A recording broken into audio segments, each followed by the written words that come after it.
Hey everyone, I'm Carolyn. Welcome back to another episode of As I See It. Today, let's talk about the elephant in the room.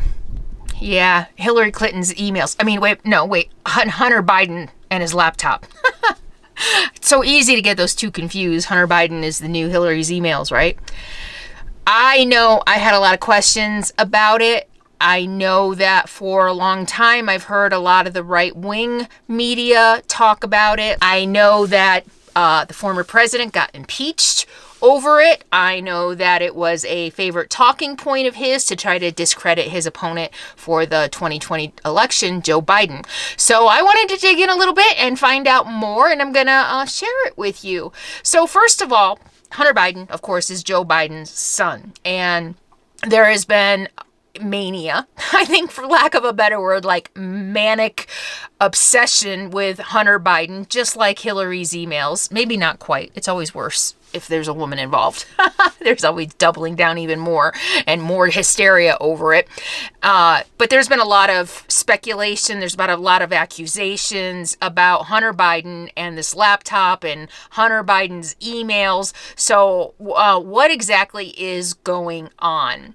So I'm going to back up a little bit. I'm going to tell you why he's being investigated and what his history is and what it has to do with his father, Joe Biden, who's been in public office. Okay, so first of all, since Hunter Biden was 26 years old and just graduating from Yale Law School, so he's an attorney, his career has been really about being Joe Biden's son. There have been a lot of congruency. There's been a lot of parallels in Hunter Biden's career, kind of close knit to his father's career. As soon as he graduated, when he was 26, I guess that's about the time he would have graduated from law school, he took a job at MBNA Bank, which was one of Joe Biden's largest donors at the time. But, you have to think about this in context. Did Hunter Biden's career have a lot to do with who his father was? Yeah. Is that unusual and rare for rich white male elites? No, right? I mean, being rich is about connection. I know that, from personal experience, from knowing people who are super rich, and from owning my own business. Growing a business is about networking. It's about who you know. It's about contacts. And those are the things that you get by going to schools like Harvard and Yale. That's part of the experience of going to those schools, are the connections that you make. So it's not unusual that a son of a popular politician, somebody even famous, look at all the famous musicians' kids who are in music and probably got a leg up because of who their parents were, or actors. So it's not unusual. We can't say that that's automatically a crime. Oh my gosh, that's a horrible thing. I mean, look at the Kennedys, the Bushes, the Roosevelts, the Rockefellers. All of these families have been involved in politics or industry in one way or another, and that's because the family members open doors for other people in their family. It's not unusual. That in itself is not a crime, right?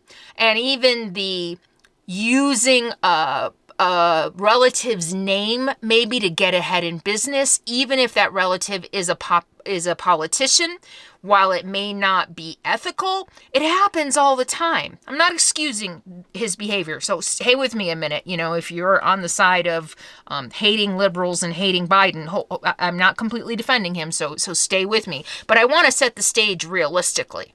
That just because he is Joe Biden's son and just because he used those connections to get ahead does not automatically make him guilty of anything.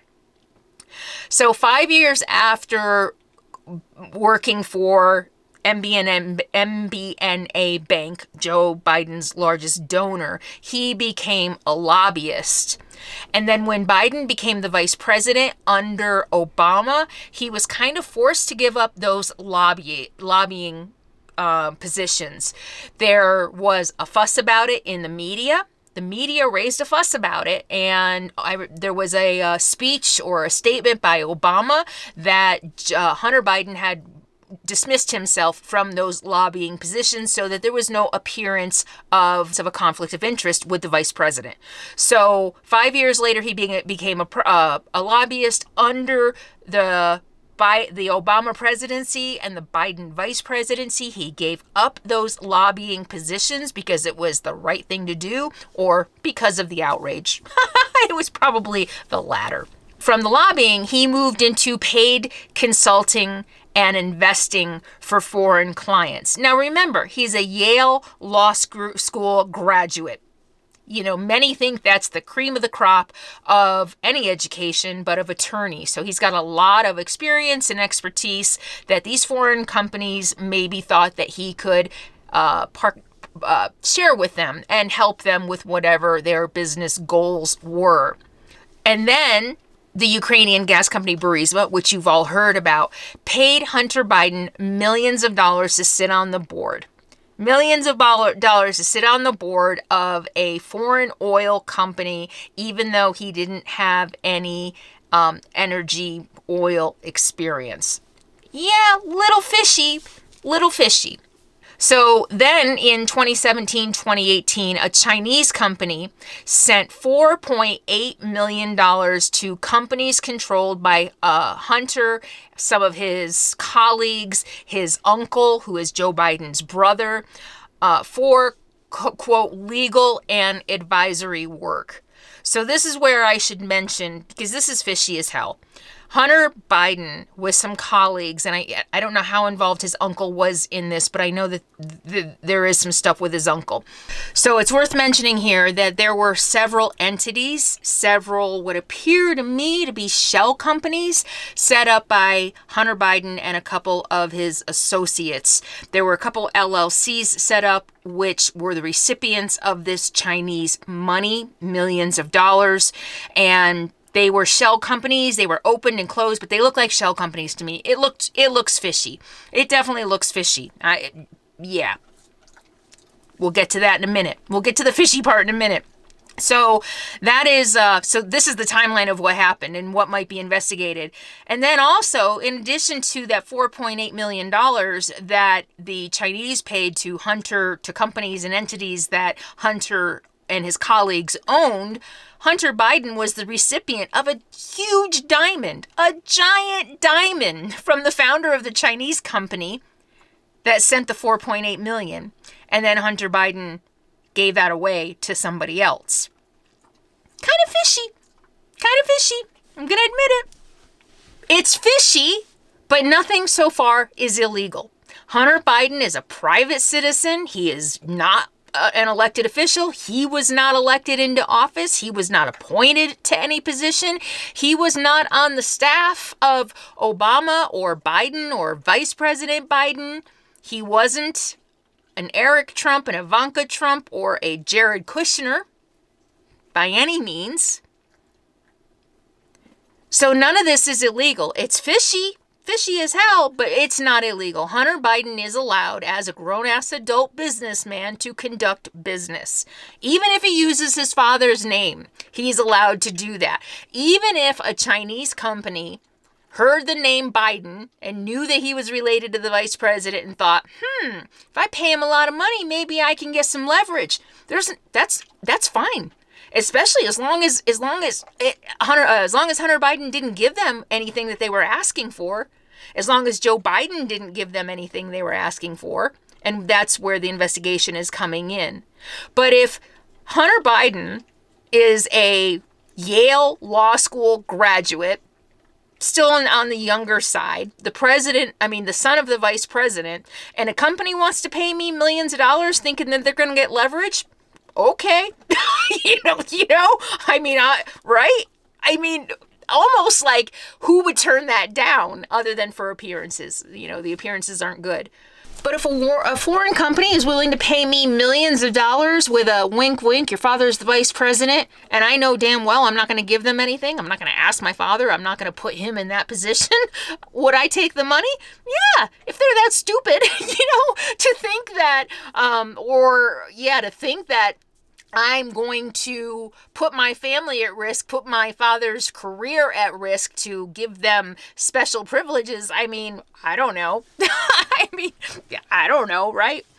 Not saying it's right, but that doesn't necessarily mean he did anything wrong.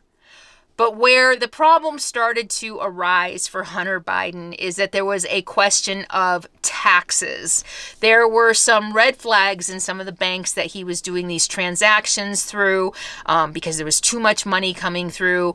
And so the red flags caused the government to start taking a look. And when they started seeing all these giant deposits into his bank accounts, they wanted the taxes for it. That's part of it, right? The IRS or whoever, the feds were flagged, and they're like, okay, are you paying taxes on that? So there was an issue about taxes in the beginning, and he ended up paying all of his taxes into the investigation, though. So I think there was some not paying taxes in the beginning. Once the investigation started, he did eventually pay off all his taxes.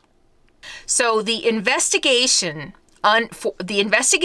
of Hunter Biden began under, fill in the blank. What president do you think?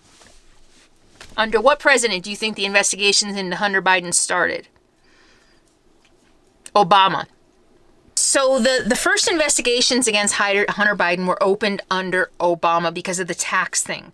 So they started investigating what's going on here. There's a red flag. He's not paying taxes. All this money is going into accounts and banks are flagging them. So the investigation started then. When his father was vice president, an investigation was started, and there was nothing done by either the vice president or the president to squash that investigation. I think that's worth saying. In 2018, the investigation expanded to the Justice Department, and it became a criminal investigation under U.S. Attorney David Weiss in Delaware, who is a Trump-appointed U.S. attorney. David Weiss. The president, so I misspoke about this in a previous video. When the president comes into office, they usually fire all of the U.S. attorneys and hire their own. Biden fired all U.S. attorneys but two. One of them is David Weiss. He agreed to let David Weiss stay on until the investigation into Hunter Biden is over. How's that for ethics? How's that for not getting involved in something because it's the right thing to do? He kept Trump's appointed U.S. attorney on the case that's investigating his son. It's interesting, when I think about this, and I think about all of the steps that some people take to squash investigations, to undermine investigations, to fire people who are investigating, to not show up for subpoenas, to refuse to testify, to refuse to give documents.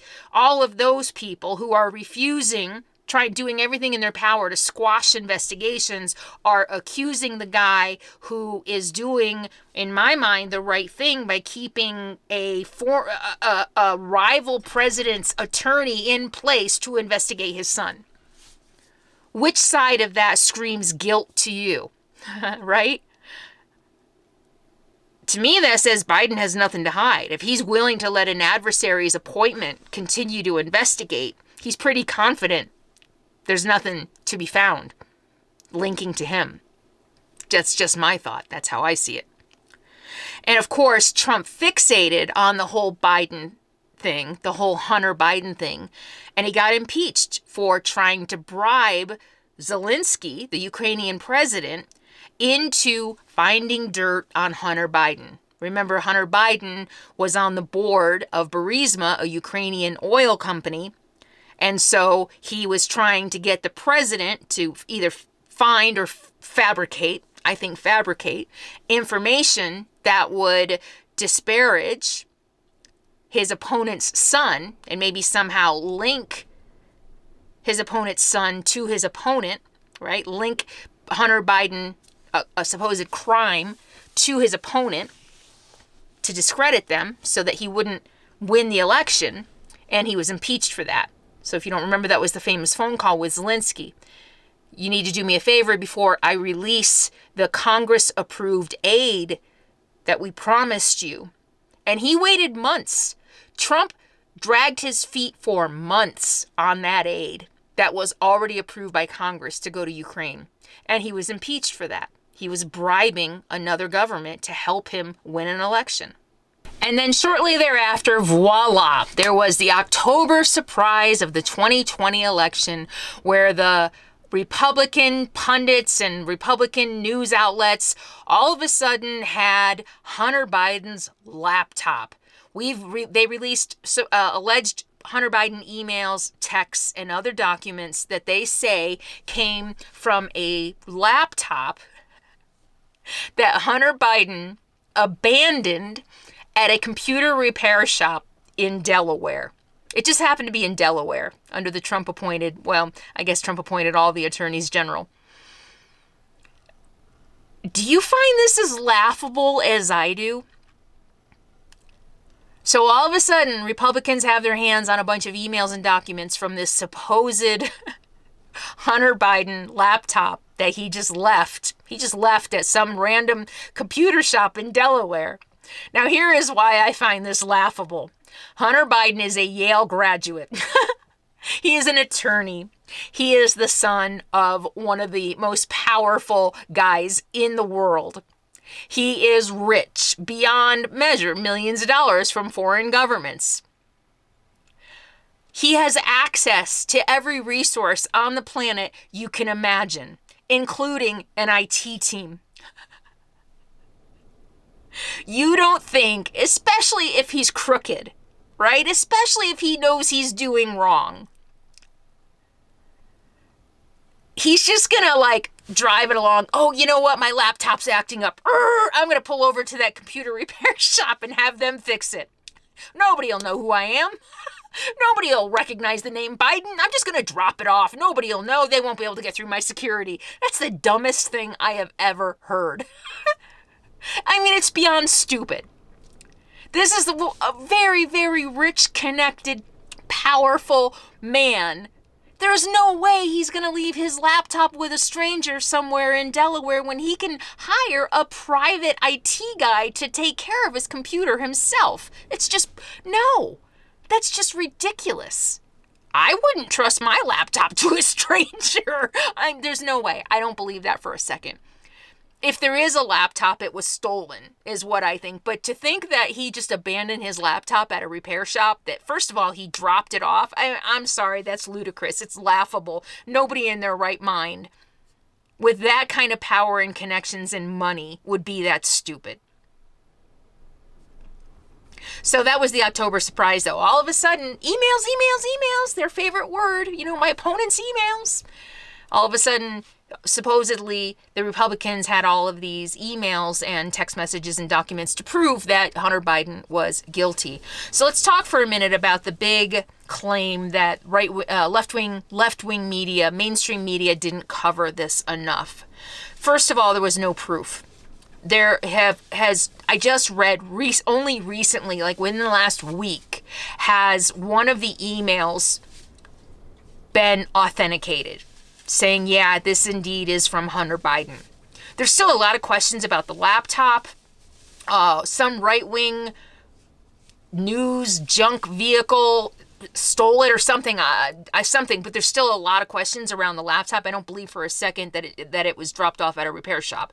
So it took a long time for any of that information to be validated, to be legitimized. And so at first, here is another October surprise, right?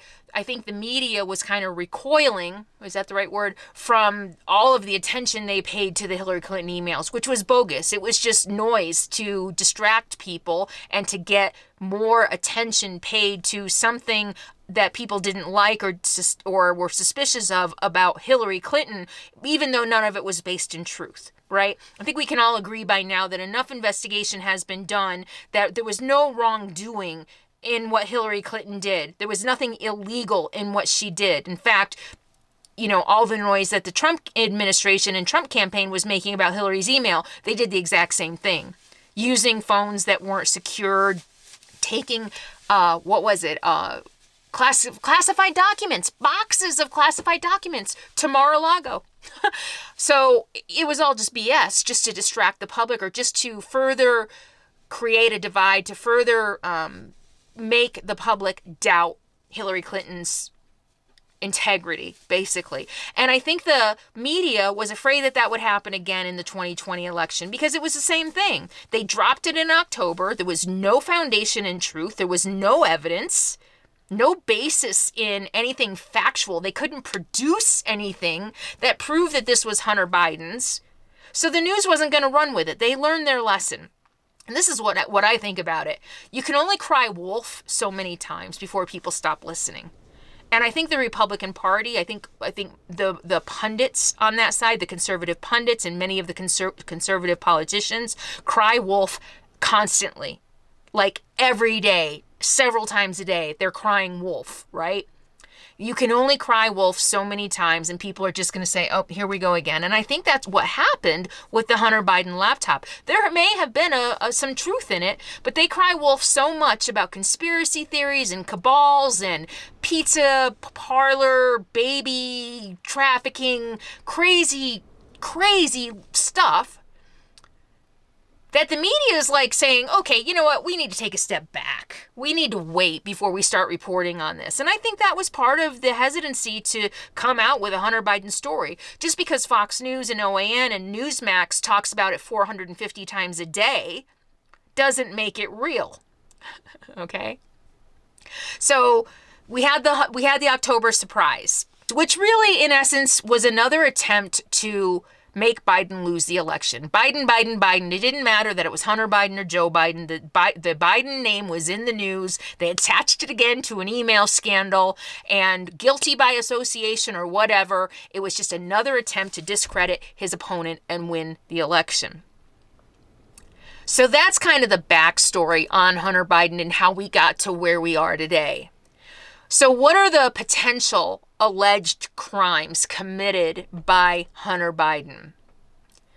So did he evade the taxes? I think they're still investigating whether he evaded taxes. He has since paid several $1 million in back taxes, I believe. So I think there was a little CYA going on there, and I think he evaded taxes. Which also begs the question, why? What is it about this money that he didn't want to be on the radar? So were the large sums of money that he received from foreign entities part of a money laundering scheme in order to get their foreign money into the U.S. financial system? Again, long, complicated, very messy process that is, and I won't get into the weeds on that. But a foreign government, a foreign company, pays an American millions of dollars for consulting, and it washes the money, basically. It goes into a U.S. bank and somehow gets it maybe invested in real estate or whatever. It's a way of washing their money, their dirty money that they steal usually from their people, right? These dictators like Putin and the oligarchs, the money is stolen from the people. Instead of investing in infrastructure like roads and schools and things like that, the money goes to the oligarchs, and then the oligarchs spend it abroad because that's how they wash it. And they have all these investments, billions of dollars in investments abroad, kind of out of the sight of the people that they're ripping off, right? So they're not investing all these millions of dollars in Russia because then the Russians will see and they might start asking questions. So they invest all that money, and it's a way to just kind of spread the money out and clean it. I think that's a really rudimentary explanation of it, but I think that's pretty much the gist of it. So what are some of the other crimes or another crime that Hunter Biden might be guilty of? Failing to register as a foreign agent. Does that sound familiar? How many times did we hear that under the former guy's administration? Steve Bannon, Michael Flynn, off the top of my head. I think there was even talk of Jared Kushner. He was working with the Saudis, still is, just received a huge amount of money from the Saudis. I don't see the right screaming about that. He just received a bunch of money from the Saudis. And there was the whole thing about Qatar while he was in office. And yeah, there was a lot there. If you want to look up that story, I highly recommend that you do. So there was a lot of talk under the former guy's administration about registering as a foreign agent, which basically means, did Hunter Biden intentionally violate the Foreign Agents Registration Act, or FARA, F-A-R-A, which requires disclosure to the Justice Department if you're lobbying or doing any public relations work on behalf of foreign clients. So it kind of sounds like that's what Hunter Biden was doing, right? Again, the Foreign Agents Registration Act, or FARA, requires disclosure to the Justice Department if you are working in public relations or lobbying on behalf of a foreign government. I think there might be something there. At least lobbying or public relations. So I know that there was some talk that that's part of what Hunter Biden was paid for Burisma, that for the Ukrainian oil company, he was in charge of helping public relations of that oil company in the United States. And if so, I believe he needed to be registered, and we don't know that he was, or that he intentionally didn't. Intention. It's hard to investigate intention, right? So I'm not sure that anybody has ever really been held to account for failing to register as a foreign agent. I don't know. I mean, I think there were some fines under the Trump administration, but I think that's about as far as it went. Some of the things that Hunter Biden did, absolutely fishy. There is an ongoing investigation in the district attorney's office in Delaware, probably with the IRS and the Justice Department under Joe Biden. Joe Biden has done absolutely nothing to stop any of these investigations. And like I said, and I can't say this enough, he in fact kept the same U.S. attorney that Trump appointed to investigate his son. So what does this really have to do with him? What does this really have to do with Joe Biden? Guilt by association? He's guilty just because his son may have done something bad? How many of you are parents of kids who've done something bad that have nothing to do with you? You know, I mean, he can't, his son is a grown-ass adult. He can't control what his son has done. He can't even control if his son was using his name to make money, to get ahead, to maybe peddle influence that he wasn't getting. And a rabid Trump team desperately trying to scrape up dirt, just like Hillary's emails. That's it. It's just another desperate attempt to try to discredit an opponent. There is one email that the right is really using a lot to prove that Joe Biden knew exactly what Hunter Biden was doing and he's guilty and he needs to pay and, you know, all on and on. So in this email, Hunter referenced a potential joint venture with a Chinese company. And in the email, he says he's going to hold a 10% stake for the big guy. And of course, the conjecture, the assumption, especially on the right, is that the big guy is Joe Biden, his father. Joe Biden was no longer in office when this deal was being put together. And there is no proof that Joe Biden was actually the big guy. One of Hunter Biden's associates is claiming, yeah, Joe Biden is the big guy. But still, what does that mean? Joe Biden wasn't in office anymore. You know, it kind of looks a little bit like the Jared Kushner Saudi thing. I mean, I suppose there could be a link that maybe somehow favors were done and the remuneration for that favor was going to be a 10% stake in this company. Once Biden left office, sure, that's a possibility, but it's going to need to be investigated. Just like the dozens of similar things that happened under the Trump administration that need to be investigated. But for the record, that deal fell through. That joint venture never went through. There was never a 10% stake to the big guy in anything. Not that that matters. If it was intended, that still could be something to look at. So far, there is zero evidence that Joe Biden benefited or profited from any of his son's dealings. And there is also, to date, no evidence, no indictment, or anything against Hunter Biden either.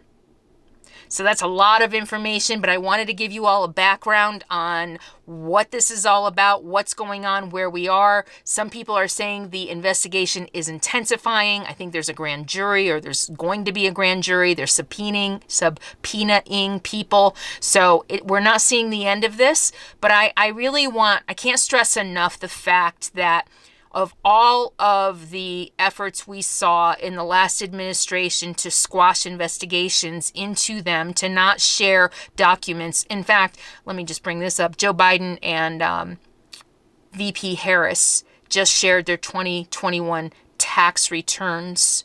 We have not yet seen the former guys. Innocent people don't hide. Innocent people don't try to squash investigations. That's how I see it. What do you think? Leave your comments below. Did you learn anything? Did you find this interesting? Let me know, and I'll talk to you soon. Thanks for being here. And don't forget to subscribe.